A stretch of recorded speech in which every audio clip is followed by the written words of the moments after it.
This is Talking Drupal, a weekly chat about web design and development from a group of guys with one thing in common. We love Drupal.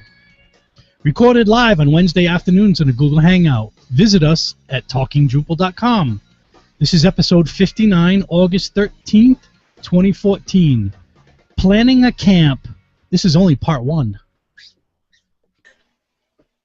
Good afternoon, everyone. Good afternoon. So, as we left the show last week, we were talking about that we're meeting for the first official Talking Drupal barbecue, and we're all here today. It was a good time. It was a close call with John, but, it was a great but time. He's still around. Yeah, you never know when you take me out into a social setting what may happen. Well, so we had a great time at my house on Friday night. Everyone came with their families, and we hung around a campfire till maybe, I don't know, was it 11:30 everyone left? Something like that? Pretty late. Yeah. Yeah, it's good. And I couldn't even finish cleaning up till the next day, so... So it was a good time. So maybe Erica said the next day, who's my wife, said, I think we'll call that the first annual. And I was like, okay, Wow. there we go. Oh, What a we're trooper. doing the show for another year? She has a lot of faith in us. You know, the next barbecue could be the alumni barbecue because the show's over, right? Well, welcome everyone, and we'll start with our usual introductions, but I'm going to change the order up a little bit this week because we do have a special guest and a voice you've already heard. We have Ellen Diamond joining us today. She's our special guest talking about the New England Drupal camp that we're putting together, and she is the better half of Jason Palmental. So welcome, Ellen. Thank you. Thank you. Very happy to be a part of today's episode. Yeah, so we Very carefully limited that. right. You are not a regular guest. The last week we had someone trying to shoehorn their way in here, so hopefully you're not looking for someone else's job this week. No. Okay. All right, good. We also have Jason. How you doing, Jason? Good. It's a rainy day, but Very. it's nice inside. Yeah, we're getting quite a bit of rain here. I saw in the news a little while ago that some states have gotten like 13 inches of rain. Wow. Which is that's devastating. We had that here a few years ago. You remember, maybe 3 or 4, and Yeah. we had a shopping mall that was under 10 feet of water. So not a good situation. No. So I guess our 2 inches isn't so bad, right? We also have John Picozzi from Oomph. Good afternoon. We see you're in the offices there today, John. I am in the lovely Providence office of Oomph Inc. today, yes. That beautiful white wall behind you. So what's new at Oomph? Anything? We are busy. We are busy building websites, updating websites, talking to clients, making things happen. Busy. They're winging it because nothing is written down on the whiteboard. I think that's a wall. No, this is actually a wall. The whiteboard's over there. We also have Nick Laughlin from Enlightened Design. Hi, Nick. Good afternoon. How you doing? I was, like you said, it was a great time at the barbecue last week, and it's raining up here too. But hopefully we'll stop. I got a big networking event this evening. I think there's an outdoors portion. Ooh. So, but I mean they have plenty of space inside too. I think so. But I think there's 650 people signed up for space for 450. So need to make sure I get there early anyway. Bring a lot of business cards, like a crate full. Wow. Hey, John, just one thing I wanted to tell you from last week. Man. We didn't get a chance to talk during the week. As at the barbecue, my wife and daughters commented about how your son JJ was here for how many hours were we together? Maybe 5 or 6 hours. That kid did not fuss, No. He was awesome. complain, nothing the entire time, which was amazing. I will actually go on record, and JJ, when you're older and you're watching this, you can play it back to me anytime. He is honestly the best kid as far as being really mellow and really calm, cool, and collected out and about, and even at home. I mean, every kid at some point has a little bit of a tantrum, which is expected, but I will say probably about 90% of the time he is just like, yeah, whatever goes. Well, you know what? Easy You going. and Laura are both so easygoing, and it shows. You can usually see that kids pick up on their parents' behavior, and it just Hey, it's now, wonderful. it's one thing to be nice to JJ, but being nice to John, like, that's actually kind of off limits on this show. I was just gonna say my wife and kids didn't have the same comment about John. He was not well behaved. They probably thought that because I brought the fart app out. I understand. It could be. I understand. That's true. That The was a fart app did come out. That was a questionable choice on my part, but I felt like everybody had a good laugh. So. And we're already several drinks in, so it was fun. Yeah, I could blame it on the booze. We're just kind of glad that Trevor wasn't there to egg you on, because he certainly would have. Oh yeah, I'm He would definitely have been competing. very college humor in my humor. John, the fart app was not out of any misconduct in my house. It was perfectly a normal day, and it was glad to see that someone else would do it other than me. So I'm glad I didn't embarrass myself too bad. well, today's show is talking about our planning that we're doing for the New England Drupal Camp. This is something that you've heard us promote a few times on the show. We really haven't talked about it in any detail whatsoever, I don't believe, in any episode. So today we thought we would talk about our experience that we've had in the first 4 months of putting a Drupal camp together. Maybe some tips we could give you. I think we would save any comments we had about things that we would do differently, maybe save them for part 2 of this show, Yep. which we should do after the camp's over. So I titled this show Part 1 to maybe give some history of maybe why the camp's created, talk about some of the things we went through, some of the struggles we have, some tips you might have if you're thinking about putting a camp together, and then when we're all done, we could then do a recap and say, in Part 2, this is what went great, and this is really what we do different. Before the show started, Jason made a comment saying that I'm not really sure why I'm here because I'm not on the planning committee for the camp, which is true, except the fact that Ellen's a key member of the planning committee here, and then whenever we have a meeting, which is typically every other Friday morning, there's always this little voice chirping in the background with some comments. So I don't think that's Tristan saying anything, but I do think it's Jason speaking up. And Jason also has just finished being the content coordinator, if I got that right, Jason, for the Design for Drupal camp, which just happened 2 weeks ago now in Boston. So his input and contributions today are certainly valid, and let's move forward here. So why did we start the camp? I was asking myself that question a long time ago.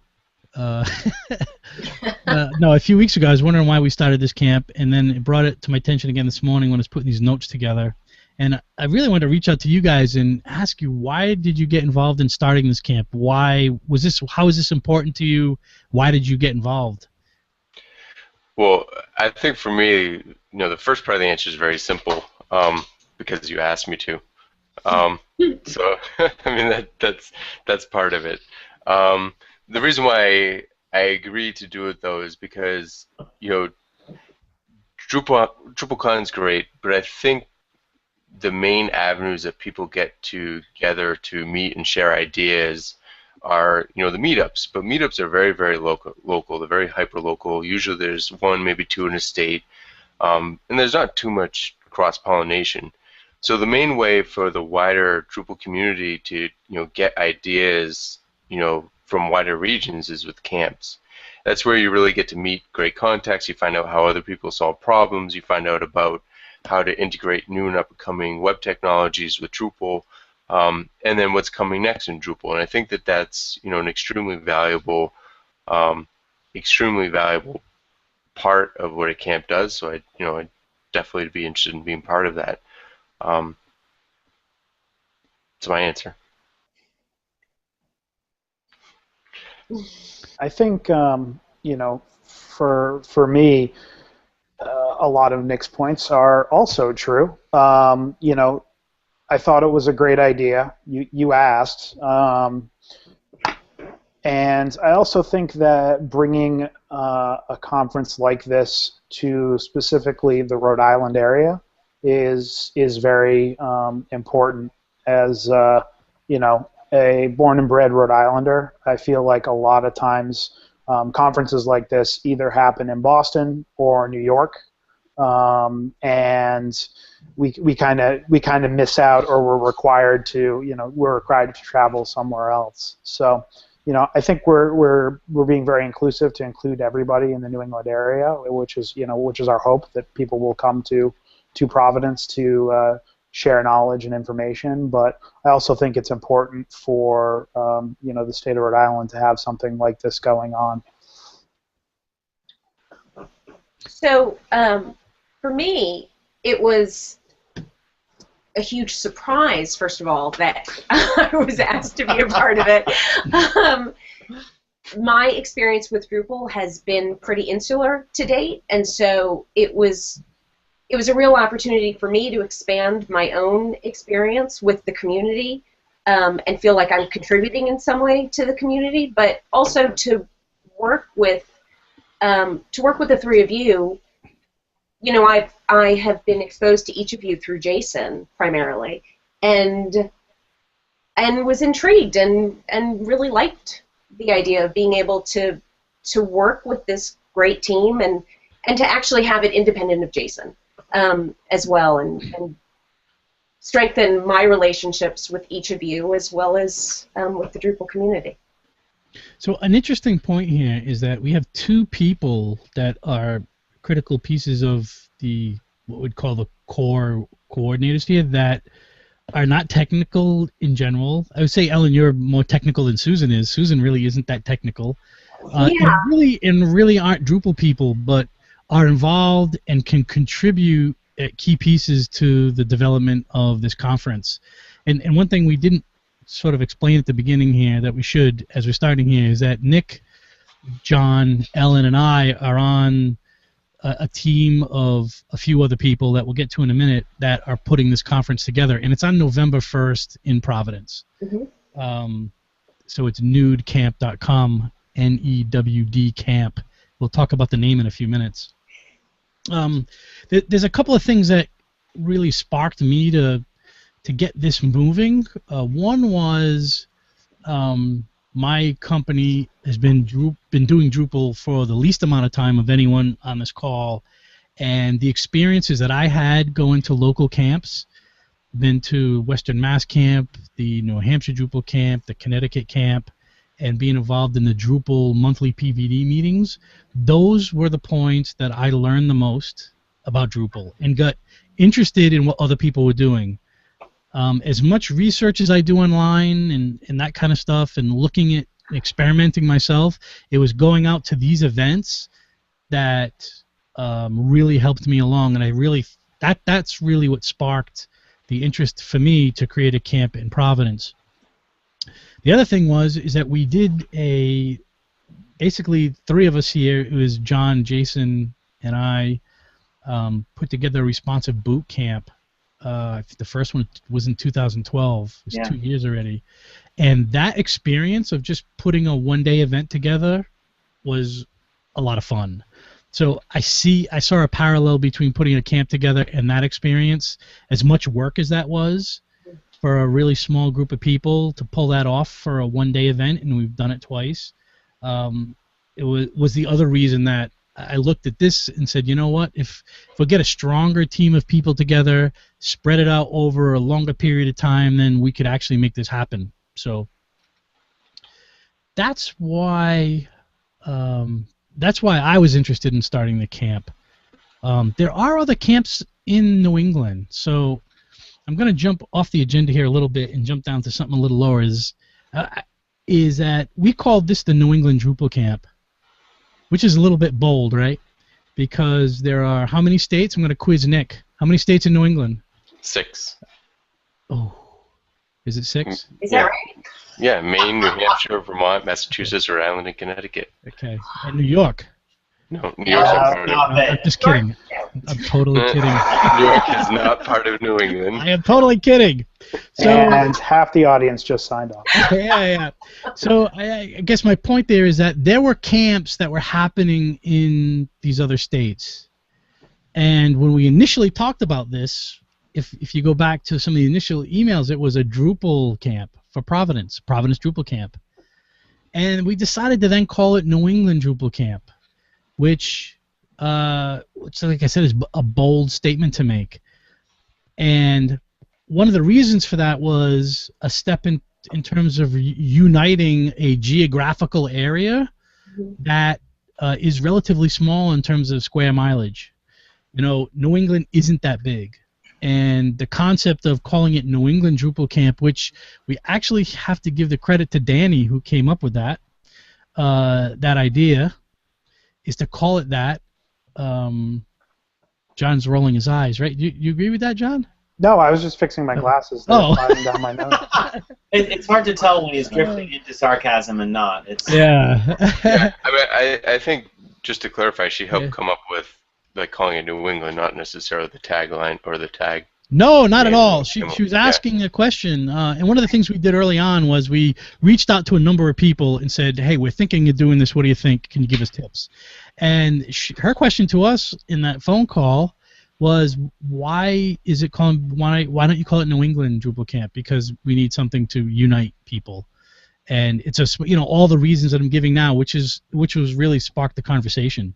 well, and also the other thing that's probably worth pointing out at the time, it did not. Well, one, we knew that the Western Mass Drupal Camp wasn't happening, or it wasn't happening in the same form, and it didn't look like either the New Hampshire Drupal Camp or the Connecticut Drupal Camps were going to happen. And the only one that happens in Boston is Design-based. Design for Drupal, and that's sort of it's a different focus. It's not a general purpose Drupal camp. It's really focused on only a narrow area. So it did really make a lot of sense at the time. It still makes a lot of sense. No, I totally agree. It just at the time, there were even fewer events that looked like they were going to happen, and the closest really big one was going to be in New York, and that's not New England. I think also a hope is, and I can't validate this yet because it's our first year, but consistency is something that we want to be key as well, and to be able to run this year after year and have it be an annual event is something that I think is important to all of us. So that's another reason for calling it the New England Drupal Camp, simply because a lot of these other camps are sometimes they're happening, sometimes they're not, and I think consistency is important. And specifically, I don't think the New Hampshire camp is happening unless something's changed. No, they had it looked like they were planning a big, a big get-together. Yeah. But the Connecticut camp, we were told, was definitely not happening, and then it came back on the calendar. Right. And the Western Mass Drupal camp isn't officially that camp anymore. It's now called Nerd Summit. Nerd Summit, which has a Drupal aspect to it, which is still valuable, still a great place to go. So we were hoping to sort of fill a gap that we thought might be disappearing. And it'd be great for all of us to join forces. So let's take this into a little bit about the name. The New England Drupal Camp, and we talked about this for many, many weeks and had a number of debates about the name of the camp was pretty solid. It was going to be the New England Drupal Camp or Drupal Camp New England. The question was how do we come up with an acronym for this that was memorable and would be something that we would like to use? And I initially said Nude Camp as a joke. It was initially a joke, but when you get like three guys on the phone that were talking about it, it seemed like a brilliant idea to call it Nude Camp. And I do remember the time that we got on the phone with Ellen, who we invited to the committee and said, you know what, Ellen, what do you think about this idea? I think that was one of the first questions Yeah. that was posed after I said after I agreed to work on it. Yeah, and I loved it. I loved it from the get-go. So, as the person who your title is the marketing coordinator here, tell us about what you think the name has. The name done anything for us? Like, has it been a problem? Number one, just because of the word Right. nude being in it, and has it helped us at all, or does it really not matter in the end? So one, I think that it does matter to have And something. you don't need to name people, by the way, in this conversation. I think it only helps when you have a name that rolls off the tongue easily and triggers something, or it just, and again, that may just be a laugh, you know.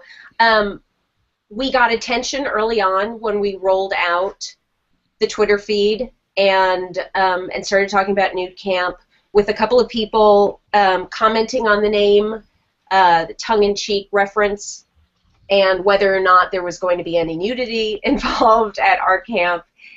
And, you know, you can go by that kind of age-old slogan of there is no bad publicity. So all of that invites a dialogue. When somebody comments, that gives us an opportunity to talk more about it and talk about how we arrived at the name. And literally after having, I think, maybe 2 moments like that, there hasn't been any more comment, and it's been accepted easily. It's hard to say whether if we had selected Drupal Camp NE or something, whether we would have fewer Twitter followers or more Twitter followers. You know, I think that's a little difficult without having some actual, you know, test that you can look and see. But I think it's been serving us well.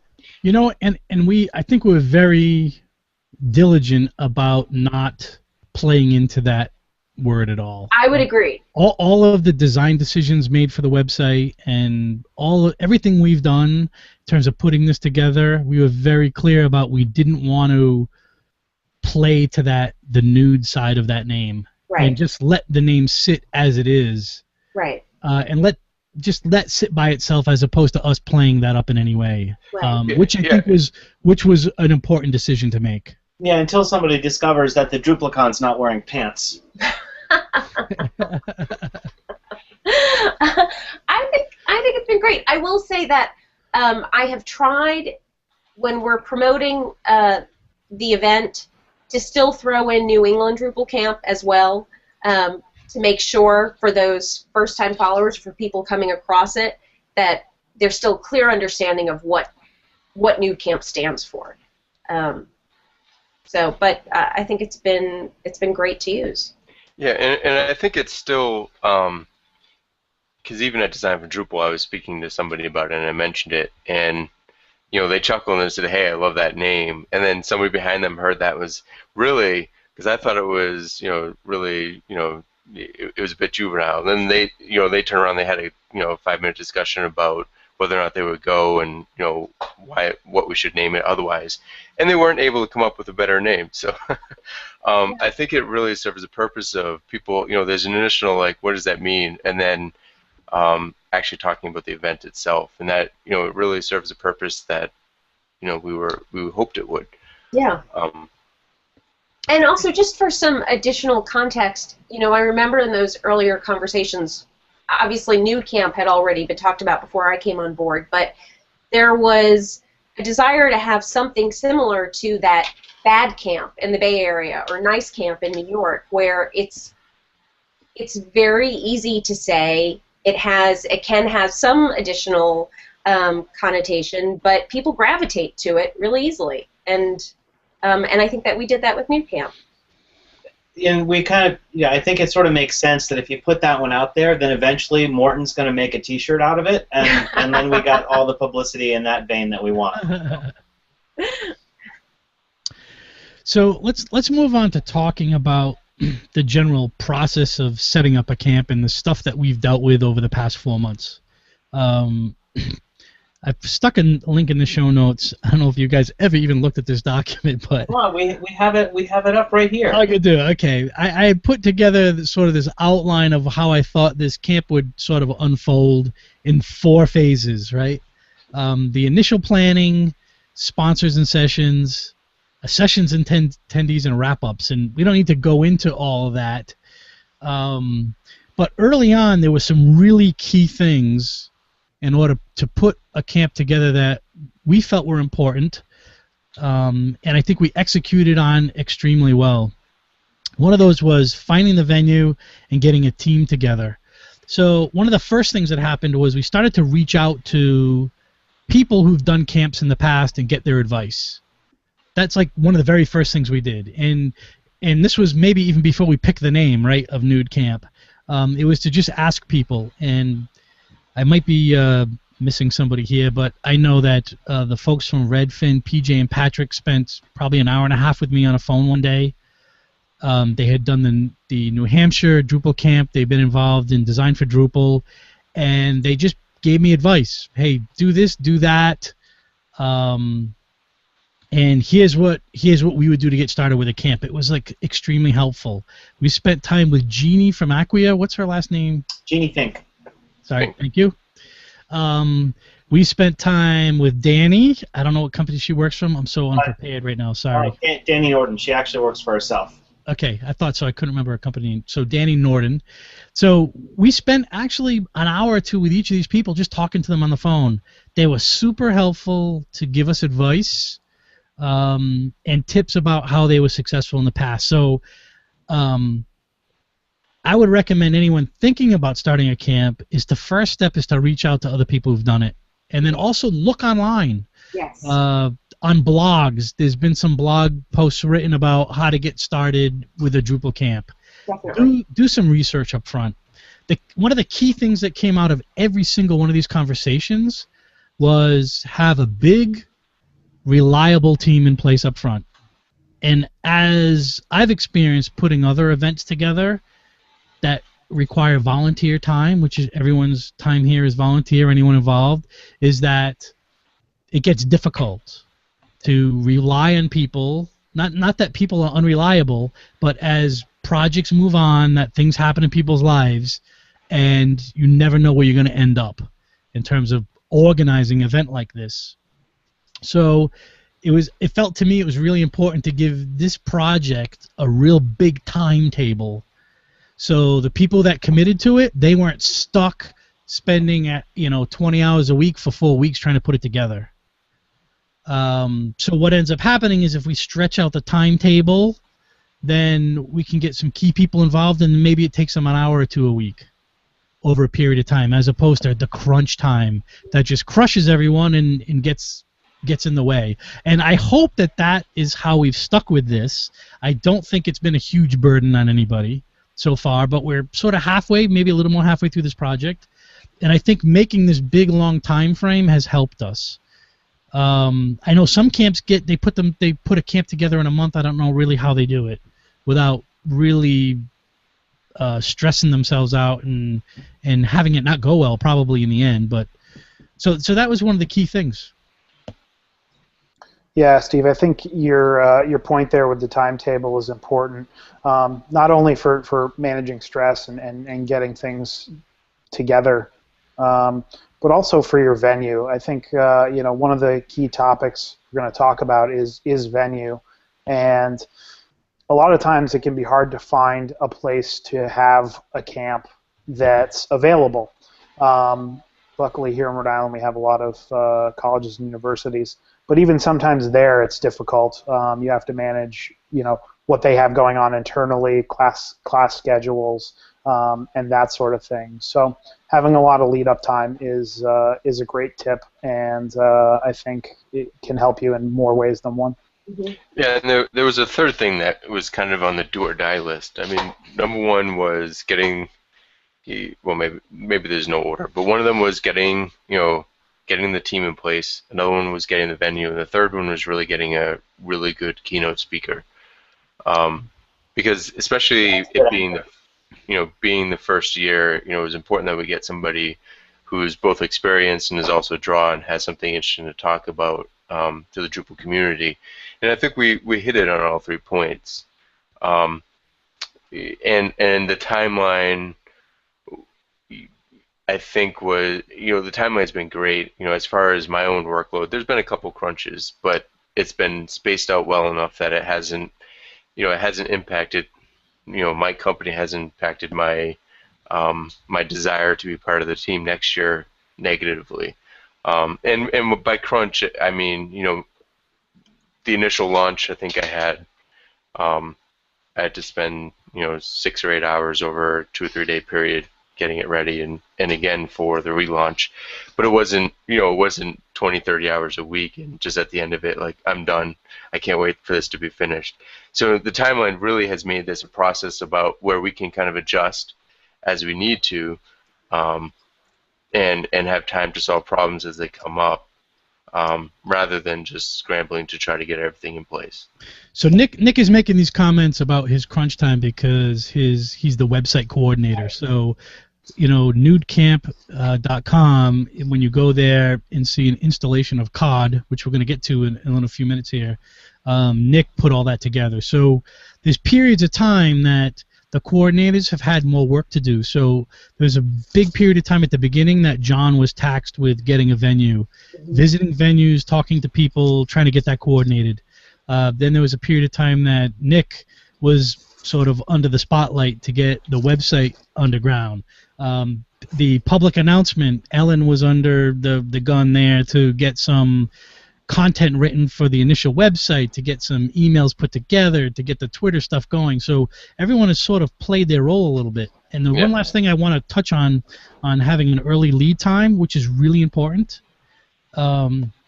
is also your sponsors.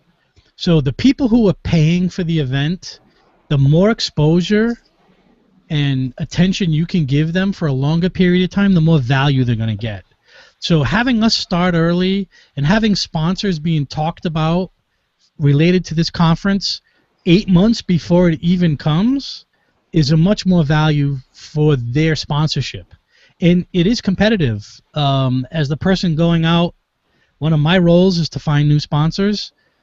I can see there's a lot of competition. So a lot of people will come back to me as I'm soliciting them for sponsors and saying, hey, I'd love to sponsor this, but we're already sponsoring 5 things this year. We can't do any more. So the better value we can give a sponsor this year, we're hoping in the following years will put us at the top of the list when people are making their financial choices in terms of sponsorship. Right. And that lead time is important for that. Yeah. And another thing with the lead time, too, as you brought up, everybody's had their spot in the sun. It hasn't overlapped a lot. So if when I was under my crunch, you were able to step in and give a hand, and and I think you helped out with John with the venue as well, and I think Ellen, you may have taken you may have taken a tour with him. I'm not sure. No, I didn't. Okay, but we were able to lend a hand when one of us was under the spotlight, rather than everybody at the same time running around. And they can't help each other, right? Well, and Nick, I think that what you said earlier, though, was so accurate. When you think about it as a marathon instead of this sprint, we have the time to really assess a situation and decide which way we want to go instead of just acting, reactively to everything very quickly because we have to get it done. And it's been wonderful for us to have those calls every other Friday to have a chance to regroup and kind of go over everything that's happened these past couple of weeks and decide what we want those next steps to be.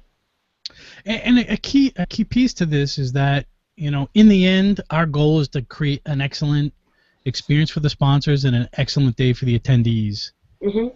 And the time that you have to do that is critical to making those smart decisions to make a great experience in the end. If this thing is rushed at the end, it's really, in the end, the people who've paid money or just even come in for free, it's not going to be worth it for them if it's not a good experience. And our whole goal here is to create a great day, a great Drupal day, if we can. Exactly. The Drupaliest day around. what's been an interesting experience for me was that, last year I was asked to step into a role with the Design for Drupal event, and so becoming involved in that, I've been sort of watching what you guys have been going through and sort of seeing the parallels between those two events and how they've been handled and how they've come together. And what I think is fantastic and impressive is that some of the things that tripped up some of the preparations in Boston, and I think there are things that tripped us up when we put our first boot camp together. Like, those lessons have been learned, and I've seen better preparation in place. I think this event so far has been, pretty far ahead of the game in terms of getting things out there for sponsors, for session submissions, for registrations.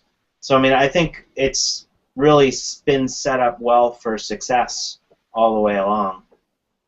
And we've got like 11 weeks left to make this happen. So let's jump into the venue.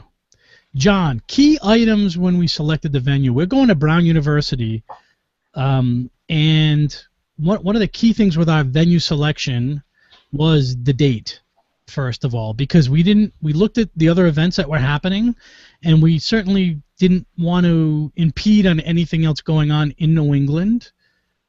And so we ended up coming in with, I think maybe it was probably the first or second week of November is the two target dates that we thought made sense based on other things that we thought were happening at that point in time. Things are a little different now, but so the date was one thing, and then the next thing was who was available on those dates, and who could provide the venue for free or a venue that we had to pay for.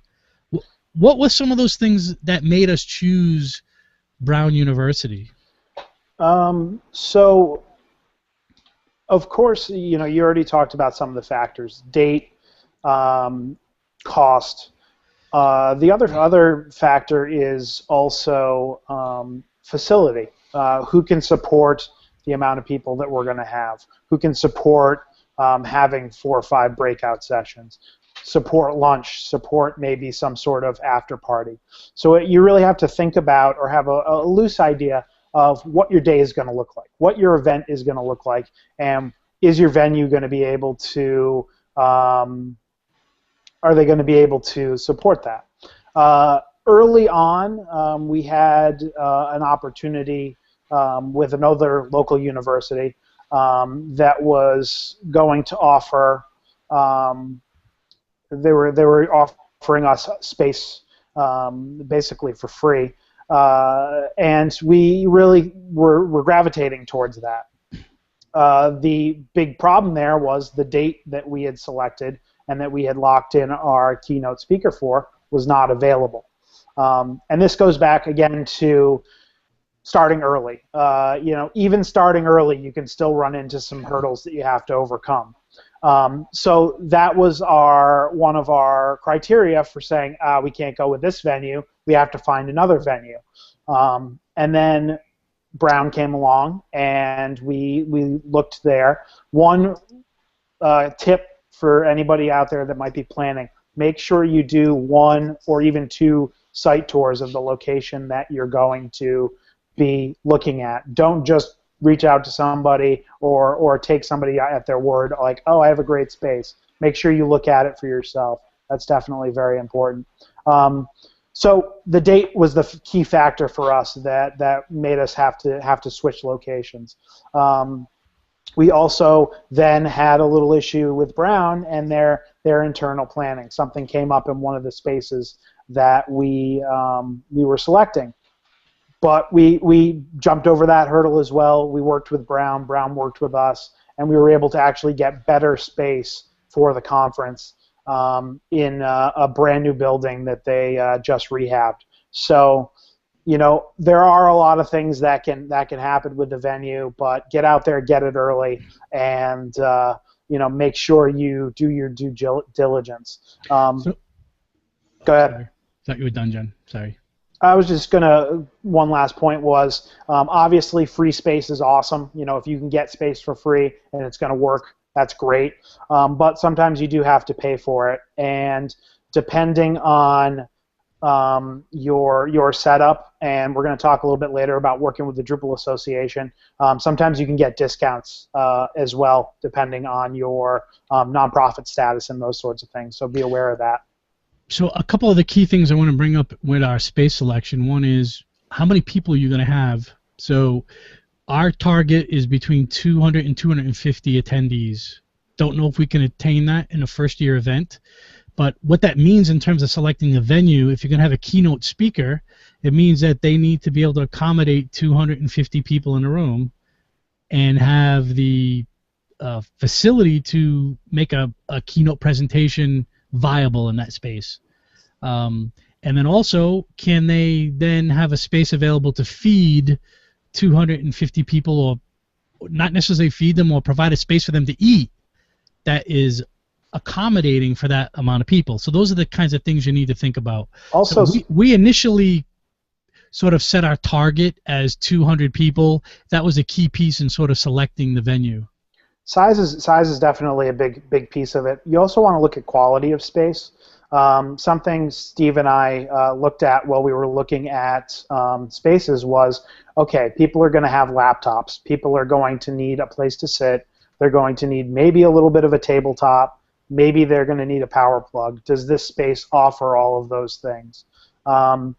And those are all factors that we thought about when we looked at spaces and when we chose spaces. So that's something that you definitely want to think about when you're doing your camp or whatever you might be doing. Yeah, I mean, there's a big difference between sort of like a one-way kind of lecture sort of event versus ones that tend to be more participatory, and I think that's definitely something I've seen at Drupal events more than other web conferences, is that people are always working along. They're like trying the things out that the speaker's talking about, and it tends to be like a little bit more hands-on kind of crowd, and it really helps to make sure that you've allowed for that in the facility. One of the other decisions and things that we struggled on early on was how to handle the money for the conference. So I have a company, John works for a company, Nick has his own company, other people on the committee, which we need to mention. We haven't done a sort of a roll call of who's involved here. We probably should at some point. But where does the money flow? Should this flow into a private company? Should it go into a personal account? It was a real pain point early on for us to figure out how to do this, and I believe it was PJ and Patrick at Redfin in the early discussions that I had with them, asking questions. They're the ones who said, hey, are you familiar with the Drupal Association Fiscal Sponsorship Program? And I'm like, no, I've read a lot of stuff online and never heard of that. What is it? Well, it's a service that the Drupal Association offers where they basically handle the money for the conference. They become the entity that your venue will deal with, that all the money flows through, and they're a nonprofit 50c3 organization, so you get the tax benefits of working through them. So technically, through Brown University, this event is being put on by the Drupal Association in terms of paperwork. So any of our sponsors, the money is going directly to the Drupal Association. Anyone who signs up for the event, which is only $20, that money is going directly to the Drupal Association, and then they manage the funds, and they'll pay the vendors as needed. So it allows us, as a group of people trying to put a camp together, to keep the money very clean and out of our personal and company accounts. And they do handle that stuff really quickly. I mean, Steve and I put on a paid training. Yeah. Well, okay.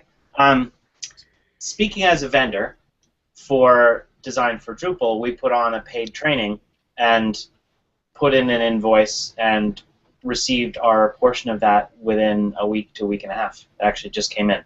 So, Jason, I didn't realize that you guys had done the same thing at Design for Drupal. Yep. You used the Drupal Association. That's great. Yeah, and they, generally, like, it's pretty quick to get updates on, on where things stand. Maybe you have to ask more than just receive it, but at least you can usually get the answers pretty quickly. My experience with them so far has been very good. I do want to mention that another key piece of using them is you get access to this insurance policy. So when you go to sign a contract with a venue to use their facility, they're going to say, well, what's your general liability policy? We need to have you cover this. We're not covering it. And the Drupal Association has that. So as we started to look at this, I couldn't come up with one reason why we would not use this Fiscal sponsorship service from the Drupal Association for this camp. The only reasons that we kind of scratched our head a little bit. Yeah. One reason was the percentage that they take out. Another reason, or another point that we looked at, was also the fact that they keep the money after a year that you do not spend. So from the end of your conference, once everything is paid for, you have a year to use the money that's left over for another conference, or the Drupal Association keeps that.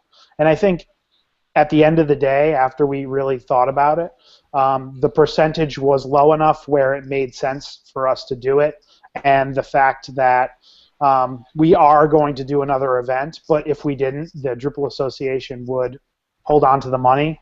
Were both acceptable,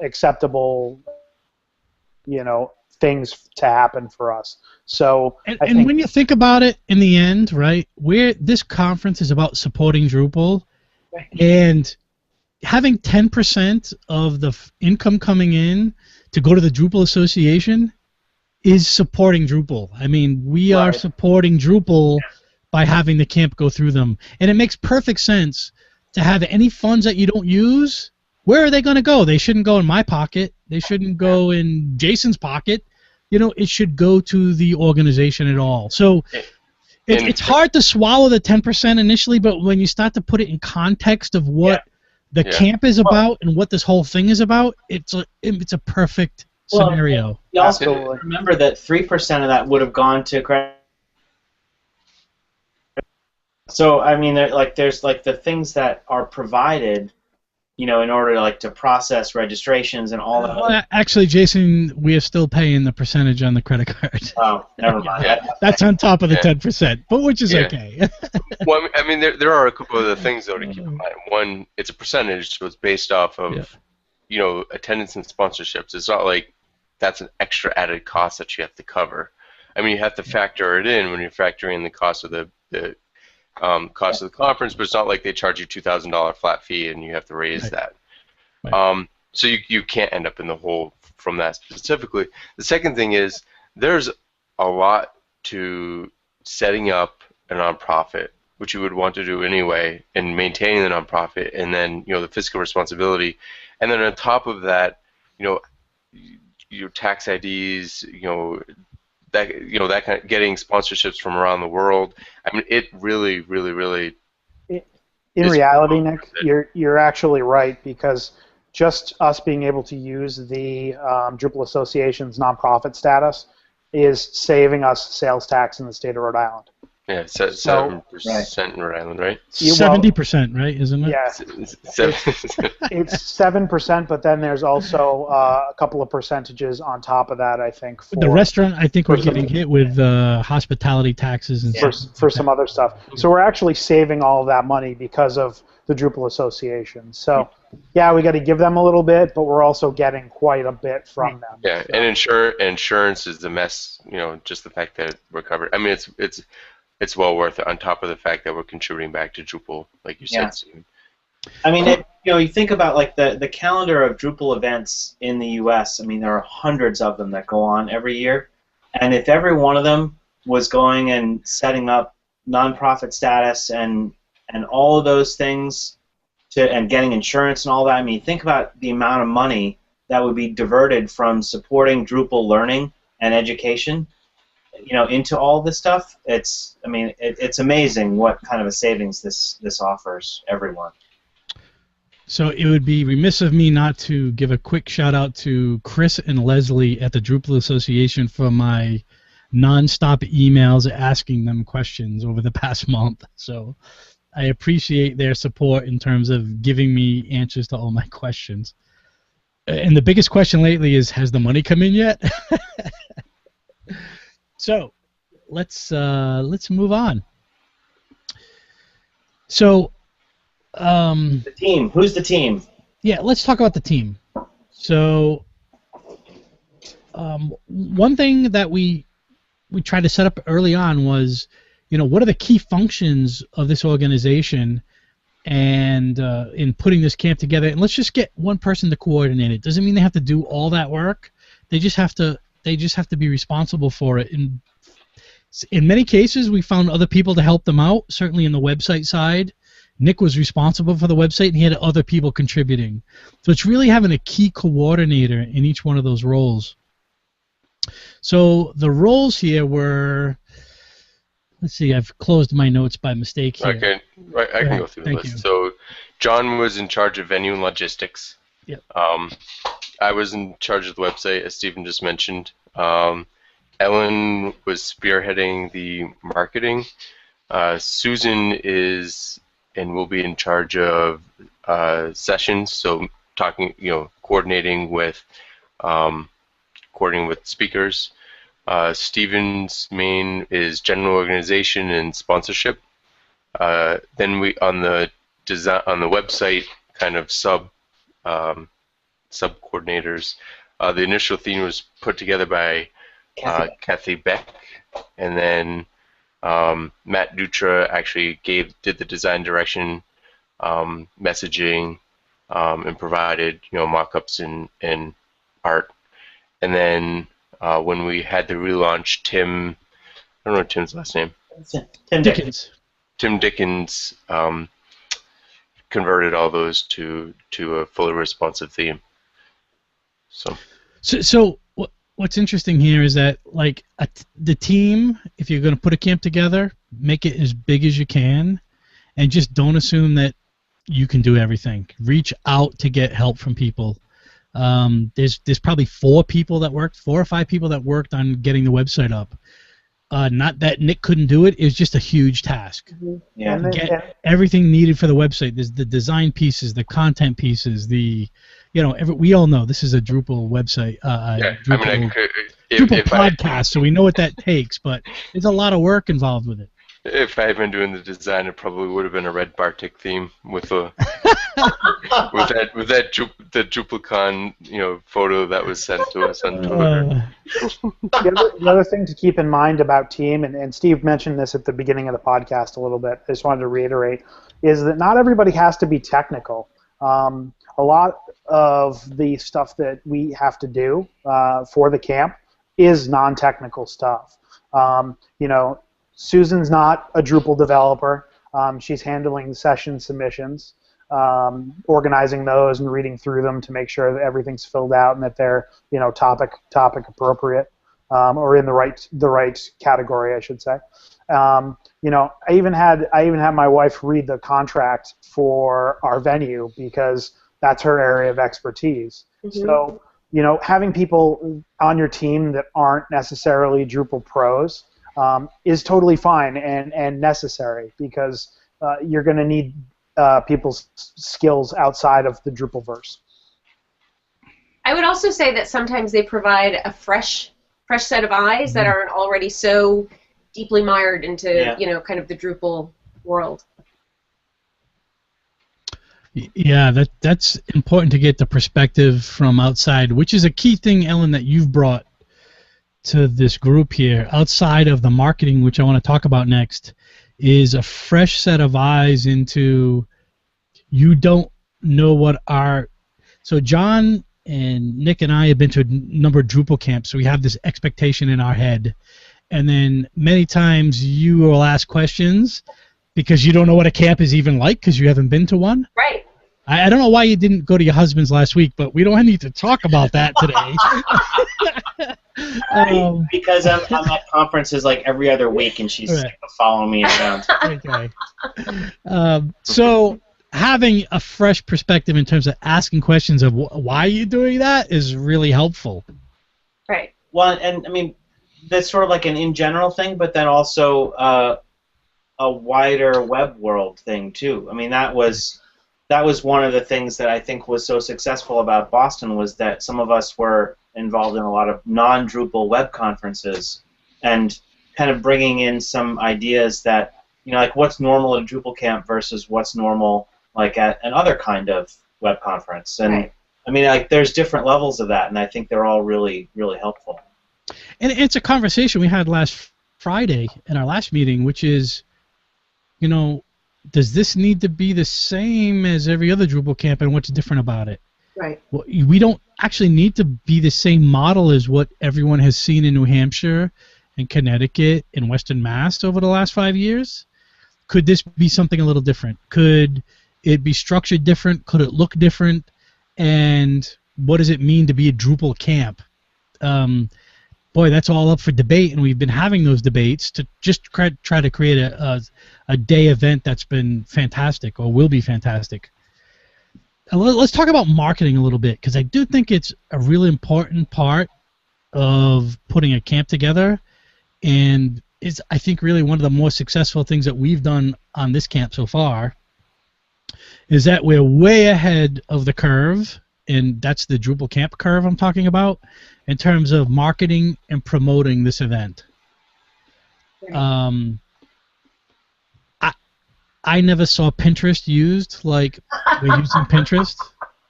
It's brilliant. I don't know if it's going to impact what we're doing here, but it's an indication of what we're doing that's bringing someone in that's not looking at this on a regular basis. But we have a Pinterest account for Nude Camp, and we have like I can't even talk to Pinterest. But when I look at it, can you describe what you're doing with Pinterest, and let's just talk about the marketing overall, what the strategy is here.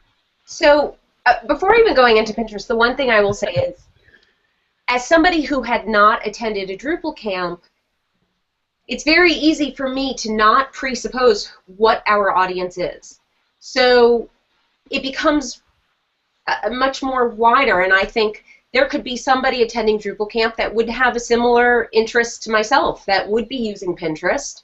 Certainly maybe somebody who's coming in as a novice, or maybe even somebody who's an expert but is very involved with other social media outlets that aren't maybe as commonly used by some members of the Drupal community. And so Pinterest is one of those, is a perfect example. And I think it provides a visual depiction of everything that is Nude Camp. So based upon venue, and so somebody could actually see images of Brown and the campus and where we're going to be and envision themselves right there. They can see images of Providence and all the different activities there are that they could take advantage of in the city when they're there.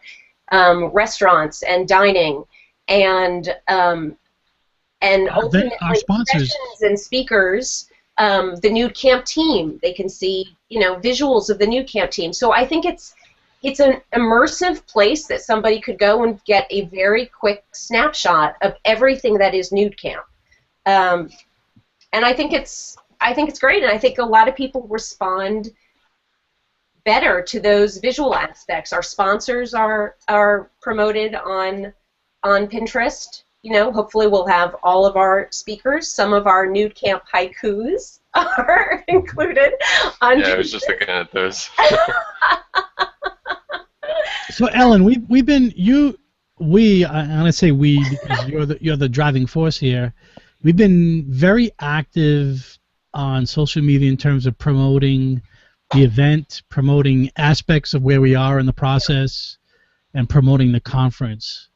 One of the conversations that I think is interesting we had probably 2 meetings ago was, are we doing too much too soon? Yeah, yeah. Because the typical, and I hate to say this, but the typical Drupal camp might be starting to promote 6 weeks ahead of time. Right. We are 6 months ahead of time, Well, not only we're that. hitting hard. Right. Not only that, but they begin that promotion 6 weeks, and from my own curiosity and looking at some of the Twitter feeds of Drupal camps, they're also not posting 5 to 7 times a day, which we've now scaled back from doing. Right. And I think that it was the perfect question at the time when we started talking about whether it was too much, and it goes back to that it's a marathon, not a sprint. And so, you know, you want to raise the profile for this event, and you want to attract followers. And so there was a real impetus on my part in the beginning of getting it out there as much as possible and trying to promote everything that we knew about that was, you know, it was tangible at that moment. And it's hard when you start so far out, and so you don't have sessions, have a lot of speakers to promote other than your keynote. And so it was about Providence and other things that are going on, and our team and the event and our intent behind it. But there is such thing as, you know, as fatigue, as Twitter fatigue, and you know, we certainly didn't want that to happen with our audience. So we did scale back from what was happening in the beginning. Also, we were focused on our goal, which was to promote our sponsors as much as possible. Yes, too. absolutely. So, that's right. And we're going to still continue to do that. Yes. And I'm not going to even be willing to say here that it was too much too soon. It was just sort of a reflection on what we had done so far, and I don't think we're going to know where we end up until the end here. Right. But we certainly are promoting a lot more than any presidential candidates are for the upcoming election. I tend to agree with you. I think, you know, I don't know that I would agree either that it was too much too soon. I just think as a first-year event and a brand new event, you know, we really needed to get out there and get this thing in front of people's eyeballs so they were aware of it. Right. And that, you know, and interested is a big thing. You know, we needed to build interest. So I think starting off, you know, 6 months out for a first year camp is a great idea. And that's because we needed to build that base of people and interest. And Ellen's done a really good job of reaching out to other Drupal camps. And supporting them, retweeting a lot of stuff about Drupal, and it has, I think, helped kind of raise awareness that the camp exists. So I will say, and Steve, I'm glad that you mentioned sponsors, and because I was neglecting that. The truth is, there is actually more that you can tweet about than you initially think when you have kind of a lack of some confirmed things. As obviously as the camp progresses and we have more to put out there, it's great. But you're right, there is so much to put out about our sponsors and all of the work that they are doing, the work that they're involved in. Our event sponsor, Oomph, you know, when they have a new hire or they have a new project, and what it does is it starts a dialogue with that sponsor that's out there for everyone to see, and it invites more promotion. It's great. I mean, because I think that Ellen's been really smart about the way she's done this. It's not just saying, "Hey, it's great that that Oomph is a sponsor." Can you tell that he's my husband? I can tell that he loves you. I do, but that's not the driving point here. It's that Ellen is actually taking the time to promote things that those sponsors are doing, not just the fact that they're sponsoring. And so it's made it much more meaningful, and it's gotten a great response. It's supporting our sponsors, not supporting their sponsorship. It's a big difference, and there is it's an interesting conversation we had at a meeting on a Friday. Right. Friday meetings are really important. Is that one conversation was, I think we're tweeting about some of our sponsors more than they're tweeting about themselves, and it's really an interesting thing, right? Right. For us to. And just to be candid here, we felt like we were giving more love to some sponsors than others. But it was only a fact that those sponsors were online promoting themselves, and we supported them, and others weren't. So in a general look, it looks like we care about one sponsor more than another, but we don't. We're just trying to promote them as much as they promote themselves, and we can't really do more than that. The other thing I think is that it's important to tweet about things that are also that fall outside of necessarily the scope of New England Drupal Camp. Right. But certainly supporting the Drupal Association and the information that they're putting out there, you know, if they're conducting surveys, making sure that people get involved, you know, when there's information about the Drupal Association board, and also just what's happening in Drupal and you know, different module releases or whatnot, or things that people are doing, videos that they're posting, because we're building up an audience, and I'd like to think that we're a resource for them that goes beyond only November 1st. Okay. All right. Do we have anything else we want to talk about with marketing? I'll take silence as no.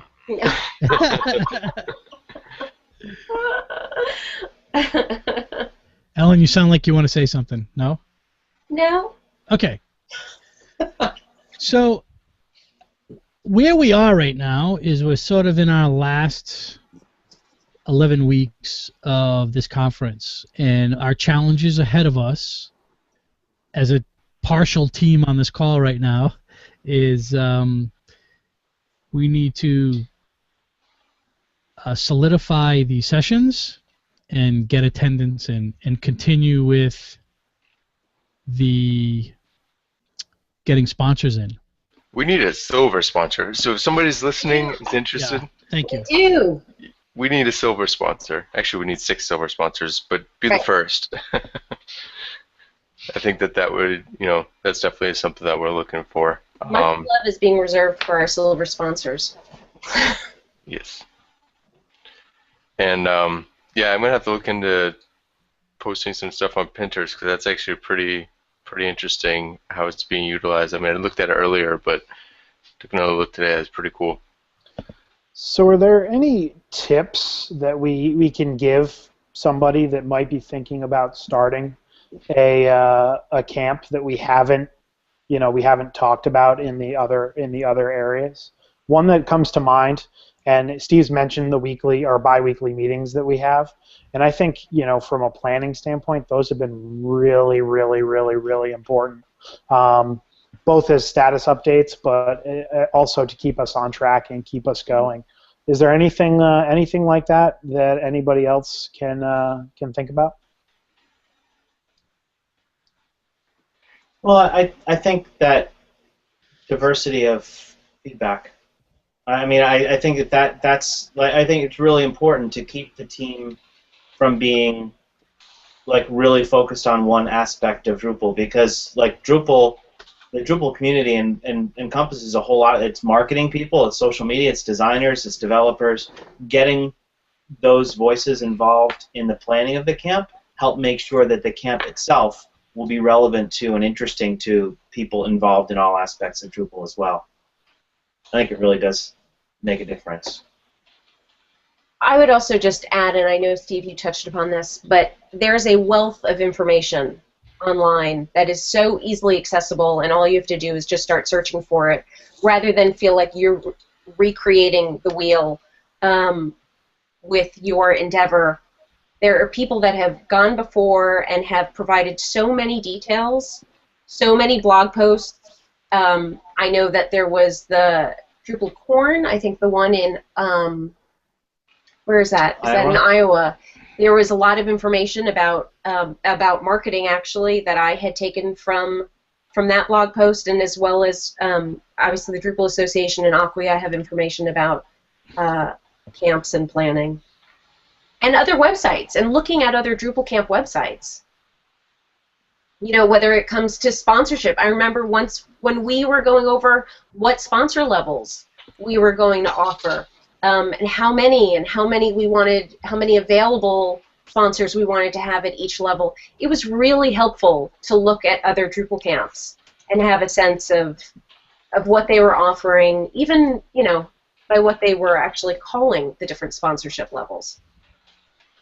Yeah, that was the existing camps and the number of blog posts that were out there were extremely helpful to get us moving in the right direction. Mm-hmm. We have a question here from Eric Baldwin in the online Q&A section that says, understanding that camps tend to be for everyone from beginner to advanced, while summits tend to be developer focused, was this taken into consideration when naming and marketing this regional New England Drupal event? So he's asking, have we taken into consideration the target market in terms of experience level? I think is his question. I think we did from our first meeting. Yeah. I don't think it's I think it's a consideration in everything that we do, not only just for naming and marketing, but session submissions, sponsors, everything that we do is that is at the forefront of our minds when we're making decisions. Mm-hmm.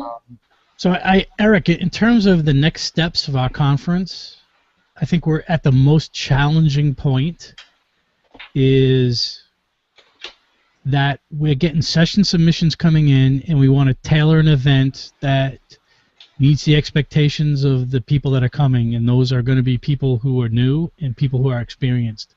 So tailoring the content for that day in a way that lets everyone spend 24 hours with us and leave feeling happy is what our goal is. And I think that's touching on meeting some, I don't want to call them tracks. We're trying to avoid that word, but a track for a new person, a track for intermediate person, and a track for an advanced developer is right. What we would love to be able to provide, so everyone gets a little bit of everything. You know what? And maybe maybe a little of something they never expected, if we could try to figure out how to do that as well. And even to that point, Steve, even not so much designer developer, but also business owner or person person that's completely new to Drupal. We really want people that are in the Drupal community or thinking about joining the Drupal community or thinking about using Drupal to be able to use this conference as also a barometer and a learning experience for them to be able to make a decision from a business standpoint or just maybe even a career standpoint. Right. Well, and that's one of the things that I think was really important in planning the content for Design for Drupal.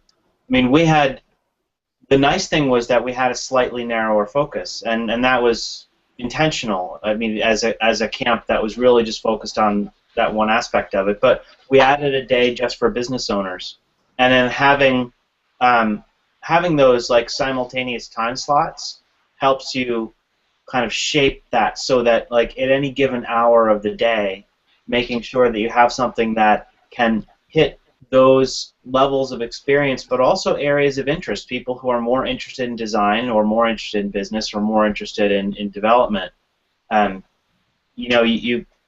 It takes a lot of work, but you get a lot of submissions. You guys have already had some great ones come in, and then you can also solicit. I mean, that was one of the things that we did. We actually looked at some of the presenters from DrupalCon who were giving really good talks, and we went and asked some of them to come. And some were in New England, so it was easy, and some people were from further afield, but their companies supported them traveling, and so we did have some people come from as far away as California, maybe even further, to give some of these talks. And it does end up really making it a much more sort of well-rounded experience, by varying it along those two different kind of axes, so people can pick and choose during the day. All right, I think we need to sort of put an end to this show. As usual, we could probably talk for another 30 minutes. I also want to thank Doug Van for his comments in the chat room live today. He was really supporting the Drupal Association acting as a fiscal agent, which he noted here, which is extremely valuable, and it has been for us. So we totally agree with you there. So, is there anything anything that anyone would like to add, and you have 20 seconds or less before we wrap this up. Before we get to the module of the week first, anything anybody wants to add? We will do a part 2. The part 2 will be shortly after we finish this conference, probably mid to end November, and see how we wrap this thing up. Nope. All right, everyone's good. Let's move on to the module of the week. Thank you, Nick, who wants to talk about Shield. Yeah, so the module week this week is Shield, as Stephen mentioned. Shield I discovered about a week and a half ago. It allows you to put in HTTP authentication on your website. So if you're doing some development, you want to prevent robots from accessing it, or just the general public from accessing it, you install this module, you set a username and password, and when you visit, if you haven't authenticated, you get prompted before you see anything. So it's extremely helpful, very easy to set up, and it's helped me on a couple of projects now, even though I've only just started using it. All right, great. So a few announcements we have before we wrap up today is that you can now find Talking Drupal on Stitcher Radio. So we've been added to Stitcher Radio in the past couple of weeks. So if you're a Stitcher Radio fan, please check us out there, add us to your feed.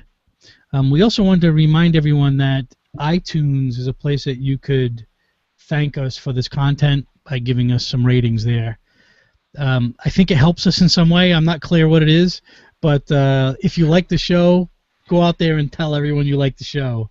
It's good for us to know. And always, you might not know we have a Twitter account at Talking Drupal, which we tweet out a few times a week of maybe interesting things in Drupal, and certainly give you heads up about the show coming live and episodes we have coming up.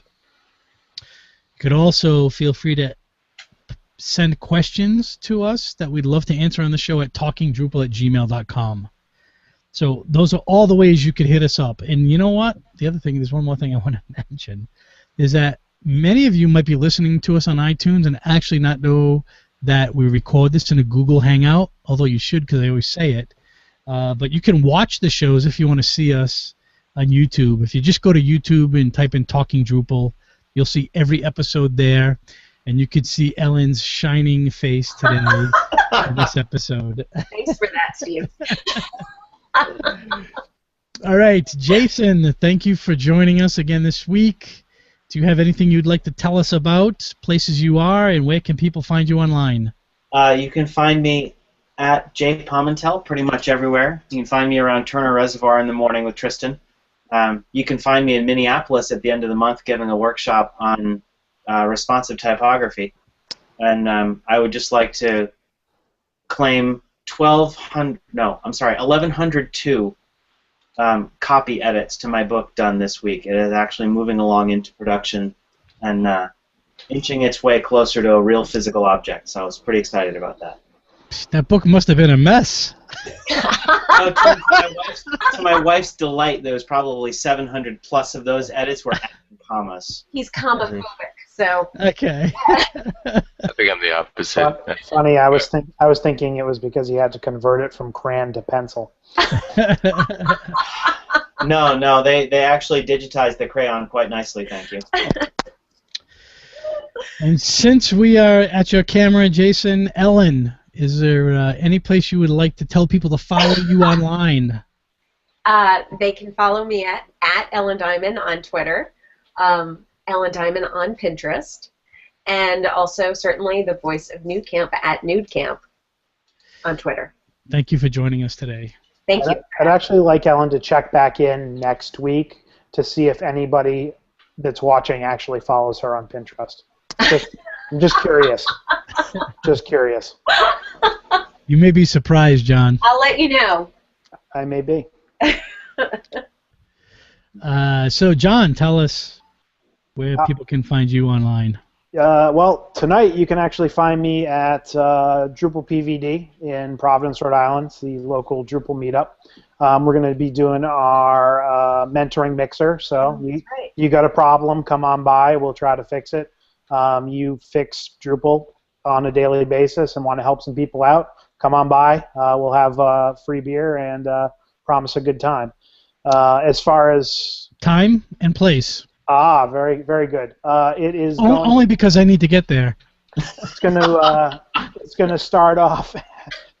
Oh man, it's gonna start off at 6 p.m. tonight at the Founders League, which is on 95 Chestnut Street. All right, awesome. Thank you. And as always, you can find me at John Picozzi on all the major social networks, or always on at umfink.com. Unless he gets a leg cramp, but different issue. Ooh. Call 911. All right. All right, Nick, how about you? You can find me online at Nixman, Nicxvan, and tonight in person I'll be going to the Min Foodie No. 7 event at Directors Hall, I think it was, in Boston.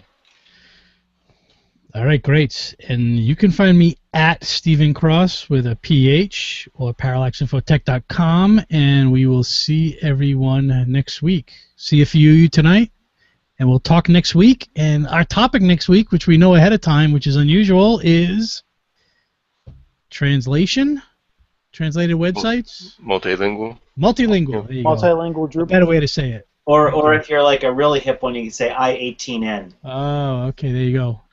All right, guys, talk to you next week. Great, see you then. Bye.